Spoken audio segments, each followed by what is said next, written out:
প্রবাসীর কষ্ট যদি তুই নয়নে দেখতি, তোরা মা বাপে দেখলে কইতে হুদ ভিক্ষা করি বাচ্চা তুই চলিয়া, নিজের চোখে দেখছি আব্বা তুই মরে যাবি চলিয়া, এত কষ্ট। এগুলো তো গল্পের মতো লাগে। খাটগুলাকে ইচ্ছে জানাচ্ছি হুরকা হুরকা সিস্টেম। আমি মালয়েশিয়া দুবাই যাই অবাক হয়ে গেছি, একটা খাটে 4 তলা, ইয়েন দিয়ে হেরা ইয়েন দিয়ে হেরা ইয়েন দিয়ে হেরা ইয়েন দিয়ে হেরা, একটা রুম 50,000 টাকা পাড়া বেড়ারা কিতা করবো?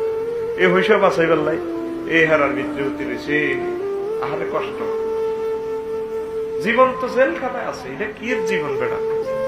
বোর বিচ্ছেদের মতো কষ্ট দুনিয়াতে আসেনি। এই কষ্টটা আমার প্রবাসী ভাইরা করে। জীবন তো শহীদ, তো তারা রেমিটেন্স ফাইটার। মুক্তিযুদ্ধ তো তোরা মনে করছ মুক্তিযুদ্ধের খালি মুক্তিযুদ্ধ, আরো বহুত রকমের মুক্তিযুদ্ধ আছে। প্রবাসীরা হচ্ছে রেমিটেন্স মুক্তিযোদ্ধা।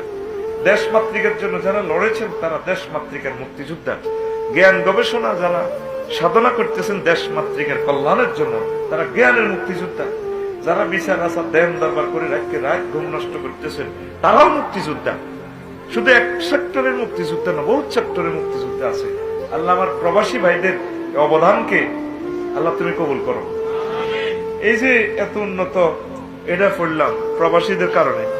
গায়ে যে কুত্তাটা প্রবাসীদের কারণে, ফাফায়ের যে মুজাটা সব প্রবাসী রেমিটেন্সের কারণে। স্বীকার করতে হবে।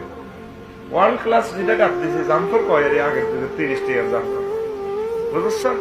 এটা প্রবাসীদের আয়। এত মানুষের ভালোবাসার প্রতিদান কিভাবে দিব আল্লাহ? দোয়া ছাড়া আমার কাছে কিছুই নেই।